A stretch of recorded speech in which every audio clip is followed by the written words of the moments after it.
The Falcons have dropped their initial 53-man roster, so we're going to run through all the players who were cut and then what the updated depth chart looks like. And a pretty spicy rumor at the end of the show involving a certain someone from a recent Super Bowl who made a big play. But before we get to that, I do want to emphasize the word initial. It is just that, an initial 53-man roster. Expect more moves over the next 48, 72 hours when Atlanta could put some guys on short-term IR, open up a roster spot, and bring someone back who they released. But let's get right into it with our cut tracker. The first couple of moves we saw 2-3 days ago now, Jalen Mayfield, Blessuan Austin, Delonte Scott, Justin Ellis. On the defensive line, Patton got cut, Carlos Davis, Clint Rakovich, Carlos Washington, our sweet prince, the running back UDFA, was released. Frank Ginda, he was recently added, not too much of a surprise there. Andre Smith Jr. always felt like he had a nose for the football. Wouldn't be shocked if he got a spot on the practice squad. Lucas Dennis, along with Zay Malone, Keilahn Harris. I think Keilahn Harris could get a practice squad spot. Tucker Fisk, LaCale London, I also think he is a practice squad target. Darren Hall would be another good practice squad guy. Timmy Horne, that one stung a little bit. We had him on our 53-man roster projection. Barry Wesley, Michael Manet, and Damone Harris. So that is the updated Falcons cut tracker. This is why you subscribe, though, because when roster cuts come out, when the initial 53-man roster is released, anything under the sun related to the Dirty Birds, we keep you guys in the know. Plus, we are one sub away from 13,400 subscribers. So let's just pick up one sub. Not two, not three, but just one. Nice even number. Cornell Armstrong was also cut. That one caught me by surprise just because of all the injuries in the cornerback room. So definitely keep an eye on Armstrong to come back to the roster if Atlanta clears up some roster spots by putting players on short-term IR. All right, Godwin Iggy, the running back. He is, I think, the next running back up. I bet he finds a home on the practice squad. Slade Bolden, J.J. Arcega-Whiteside, Matthew Sexton. I don't think any of them are practice squad bound. Maybe one of the two. Jonathan Harris, Justin Schaefer, Tyler Vrabel. I could see Vrabel finding a practice squad spot. Trevor Reed and LaColby Tucker on the offensive line. And then to round it out here, we've got our, the guys that the Steelers tore apart. Natrone Brooks and Breon Borders getting released. Maybe a practice squad home for one of those two, but I'm not very encouraged by that. Mike Jones, Kimarco Ture, Micah Abernathy, I think definitely deserves a roster on a spot on the practice squad and maybe even a spot on the 53-man roster if, like I said, more roster spots are made available after guys go on IR. And then Clifford Chapman is the last player to round out the cut tracker. Most surprising Falcons cut. Before we look at the updated depth chart of the initial 53-man roster, let me know if there was one guy that we just ran through that you just had not penciled in, but sharpied in onto your 53-man roster projection.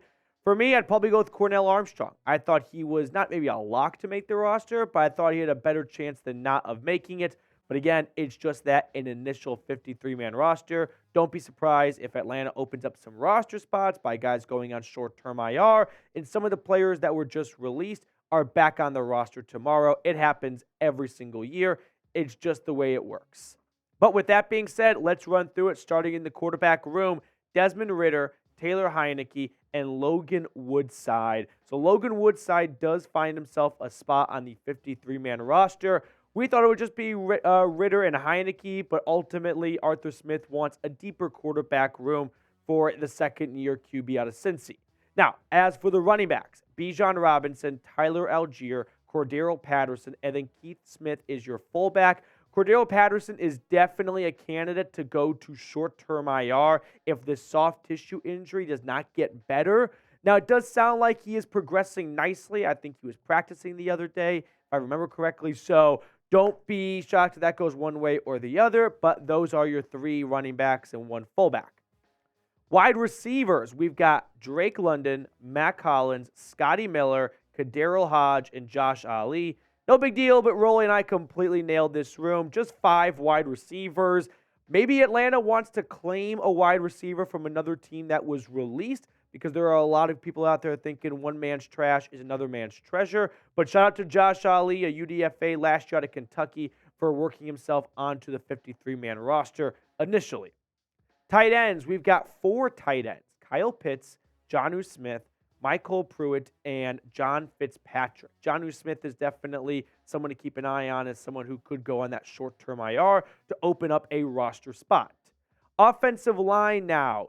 Jake Matthews, Matthew Bergeron, Drew Dahlman, Chris Lindstrom, and Caleb McGarry, your 5 starting linemen. And then the 4 backups. You've got Miles, Gwynn, Nuziel, and Hinton. So for now, Atlanta rolls with 9 offensive linemen. I don't want to put bad vibes out in the air for some of those backups, but if we're being real, offensive line depth is a major concern for Atlanta. There is a very real possibility the Falcons start claiming some other cut offensive linemen and maybe move on from some of their backups. So that's why it's just an initial 53-man roster. Even the 53rd guy in the roster, today he's celebrating, but we know that the NFL is a not-for-long league, so just something to keep an eye on, no doubt about it. But grade the Falcons' offense for me. A, B, C, D, or F. It's not an A, and it's not an F. So let's kind of whittle it down between B, C, and D. I think it's a B-. I think that might be a bit on the optimistic side, but we have a big question mark at the quarterback position. But I've got playmakers in Bijan and Drake London and hopefully a bounce-back season coming from Kyle Pitts. All of that paired with a top 5 undoubted offensive line. To me, that's a B- offense going forward for Atlanta. Now, speaking of Bijan Robinson, we've got jerseys on sale. Chatsports.com/BijanATL. Week 1 is less than 2 weeks away. Do not be the one guy at the tailgate, at the watch party, wherever you're going to catch the game, wearing a Michael Turner jersey actually would be pretty cool, but don't be the guy in the Devontae Freeman jersey. So get a brand new Bijan Robinson jersey. That link is going to be down in the comments and the description of today's video. On to the defensive side of the football. First, the D-line. Calais Campbell, David Onyemata, Grady Jarrett. We got Taquan Graham, Gaziano, our Italian mobster, Huggins, and Zach Harrison. Ultimately, Rolly and I, in our initial 53-man roster projection, only had 6 defensive linemen, with Calais Campbell being a little bit up there in the age column and Zach Harrison being a rookie, and Graham, who's definitely a short-term IR candidate. Not a bad idea to add an extra guy in there to keep the depth moving. Linebacker room now. You've got your starters, Bud Dupree, Troy Anderson, Caden Ellis, Arnold Ebiketie, Lorenzo Carter, Dupree, Ebiketie, and Carter. That's going to be a 3-man rotation.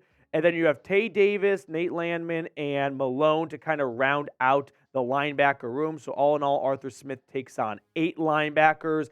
I'm a little bit queasy on the depth on the interior spot for the linebackers. If something were to happen to Anderson or Ellis, I don't know how comfortable Atlanta feels in their backups. Cornerbacks, though, A.J. Terrell, Jeff Okudah, D. Alford, Trey Flowers, Hughes, and Clark Phillips. I think Hughes could go to short-term IR, and that opens up a roster spot for someone like Armstrong or Darren Hall to come right back on the 53. That's why it's just an initial roster. A lot of procedural moves have to be made. As for the safety department, just 4 guys made the initial cut. Jesse Bates, Richie Grant, Jalen Hawkins, and then our preseason prince, baby. We probably deserve a very small percentage of his new contract. DeMarco Hellams, the propaganda that this channel was pumping out to raise his stock, I've never quite seen before for a 7th-round pick. But DeMarco, you're welcome. From producer Rolly and I, we have been pulling for this guy really since draft day. I love the selection by Atlanta, and sure enough, he has a home for now on the 53-man roster. And then as for your special teams unit to round it out, Bradley Pinion, Younghoe Koo, and Liam McCullough are your punter, kicker, and long snapper. So looking over the initial 53-man roster, and I know I'm a broken record, but I do want to just beat it home. It's just initial. I guarantee there's going to be some sort of change between now and week 1. How many wins for the Falcons in 2023? With their cupcake schedule and this offensive line, which hopefully is better than the preseason, and Bijan Robinson and Drake London, put me down for 9 wins. I think this team could go 9-8 and win the NFC South. But let me know how many wins you think Atlanta is going to get this season. Now, as for some news and rumors here, Aaron Wilson tweeted out earlier this morning, the Falcons are working out former Patriots Super Bowl hero cornerback Malcolm Butler today, per a league source. Was with the Patriots last year, coming out of retirement, and worked out for the Dolphins last fall. I think Atlanta, looking for an experienced cornerback, tells me that Jeff Okudah might not be ready to roll week 1. They don't maybe want to put him on short-term IR because that knocks him out for the first 4 weeks of the season. But with him and Mike Hughes both battling injuries, and someone like, say, Bradley Roby, who was also released today who was released today by the New Orleans Saints, maybe Atlanta's going to go that veteran cornerback route because they're not looking to find a corner right now who could really grow and blossom into something special. They're looking for a guy that's not going to be a rookie, a liability out there, that knows what is required of him and can get the job done for a short period of time, like Bradley Roby or maybe Malcolm Butler, who has not played football in a long, long time. So for that reason, I'm going to go with Bradley Roby. I know that the New Orleans Saints were trying to find a trade partner for him. Ultimately, they could not find one, so they had to outright release him. But I think Roby still has some good football left in the tank. And again, I'm not asking for Bradley Roby to come to Atlanta and start at CB2 for 17 weeks. I'm asking Bradley Roby to give me a couple of good weeks until Jeff Okudah and Mike Hughes can come back. And if that's the task, I think he is up to the challenge. As for some other cuts to keep an eye on, what about this one? The Bengals released their special teams guy, their return man specialist, Trent Taylor, who had 5 seasons of punt returns of 20-plus yards or last season, and he averaged 14.5 yards per return this season. So if Atlanta is still trying to find that ultimate answer at the return man position after Avery got hurt in the preseason, back in OTAs and minicamp, this could be a solution for them because it never felt like they found a long-term answer at the return man spot. That is our video for today. The initial 53-man roster for your Atlanta Falcons is finally here. Make sure to subscribe, though, because there are going to be more moves made over the next couple of days, and you know that Rolly and I are going to keep you in the loop. So don't miss a single thing when you are subscribed to the channel.